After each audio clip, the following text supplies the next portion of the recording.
देखो भाई, मैं बार बार आपसे कहता हूं, फिर कह रहा हूं और सदा कहता रहूंगा, जीवन जा रहा है, ये अवसर धीरे धीरे हाथ से जा रहा है। तो किसी ने कहा है ना, सुबह होती है, शाम होती है, और बस उम्र यूं ही तमाम होती है। ये जो बीत रहा है, ये समय नहीं है, ये जीवन है। ये जो घड़ी की टिक टिक है, ये आपको समय जाने का संकेत नहीं दे रही, ये जीवन के जाने का संकेत दे रही है। जीवन जा रहा है, समय नहीं जा रहा है, जीवन जा रहा है। जिसने समय गंवाया उसने जीवन गंवाया है। जिसने समय का अनादर किया उसने जीवन का अनादर किया है। और एक बार विचार तो करो कि जीवन का अनादर करने वाला जीवन धन की प्राप्ति कैसे करेगा? जीवन का अनादर करने वाले को जीवन में प्रसन्नता कहां से मिलेगी, कैसे मिलेगी? कभी कोई आके कहता है महाराज बड़ा दुख है, बड़ा कष्ट है, बड़ी परेशानी है, पूछो भजन करते हो? नहीं, भजन तो नहीं करते। भाई कहां से सुख आ जाएगा? कहां से सुख आ जाएगा? और किसी मदारी के खेल को देखकर आप भी लुभा मत पड़ना। क्यों रख देगा सर पे हाथ, झाड़ फूंक देगा और बस दुख दूर हो जाएंगे, कष्ट दूर हो जाएंगे। माया मोह सब जग जंजाला। कहां से आएगा सुख? सुख तक जाने का, जिस स्थिति को आनंद कहते हैं वहां तक जाने का एक ही मार्ग है, एक, दूसरा नहीं।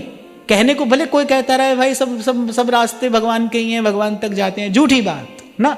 सब रास्ते नहीं जाते हैं भगवान तक। भगवान तक तो एक ही मार्ग जाता है, और वह सत्संगति। प्रभु तक यही मार्ग जाता है। और इस मार्ग की महिमा ऐसी है, ये या तो आपको प्रभु तक ले जाएगा, नहीं तो प्रभु को आप तक ले आएगा। तो आप भी किसी भूल भ्रम में पड़ नहीं जाना। अरे सूरदास तो कहते हैं सिया जी का हरण। सोचो, एक बार इस स्थिति का विचार करो। संत तो बेचारा आपको बार बार जगाने का प्रयास करता है। सूरदास कह रहे हैं सिया जी का हरण और मरण दशरथ का, बन बन राम फिरे राजा हरिचंद सतवादी राजा, नीच को नीर भरे रे विधना टारे नाही टरे। गरज कर संत कह रहे हैं रत्ती घटे न तिल बढ़े, जो लिख दी करतार। कौन सुख दे लेगा आपको, कौन दुख दे लेगा भाई? सुख भी अपना कमाया है, दुख भी अपना कमाया है।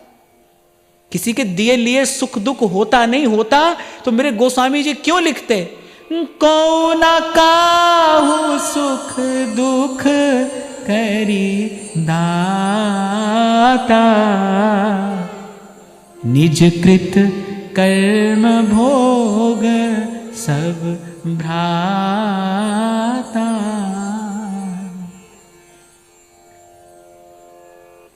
हाँ, पर अब कभी कभी जब चारों ओर देखता हूं ना तो मुझे एक शब्द का वास्तविक अर्थ समझ में आया, भेड़ चाल। ये सब देखकर समझ में आता है भेड़ चाल क्या होती है। पहले सुना था मैंने कभी किसी के मुख से, भेड़ चाल ऐसी होती है, माने आगे वाली भेड़ जहां जाएगी ना, पीछे पूरा का पूरा समूह उसके पीछे चलेगा। और आगे वाली भेड़ कुएं में गिर जाए तो पीछे वाली भी सब पीछे पीछे कुएं में गिर जाएंगे। देखने में आ रहा है यहां पर, अयम तो युग धर्मोयम कस्य दोषेण भाषितम, लेकिन देखने में यही आ रहा है। अरे मनुष्य विचार करे, पर फिर मैं विचार करता हूं भाई विचार कैसे करे? बिना विवेक के विचार नहीं होता और बिना सत्संग के विवेक नहीं होता। बिना सत्संग के विवेक नहीं है, विवेक के बिना विचार नहीं है, और विचार के बिना अंधकार ही अंधकार है और जीव भटकता है। पर मैं आपको यह कह रहा था कि देखो जिस मार्ग पर चल रहे हैं, हमको अपनी भीतर बाहर की खबर होनी चाहिए, क्योंकि जीवन जा रहा है।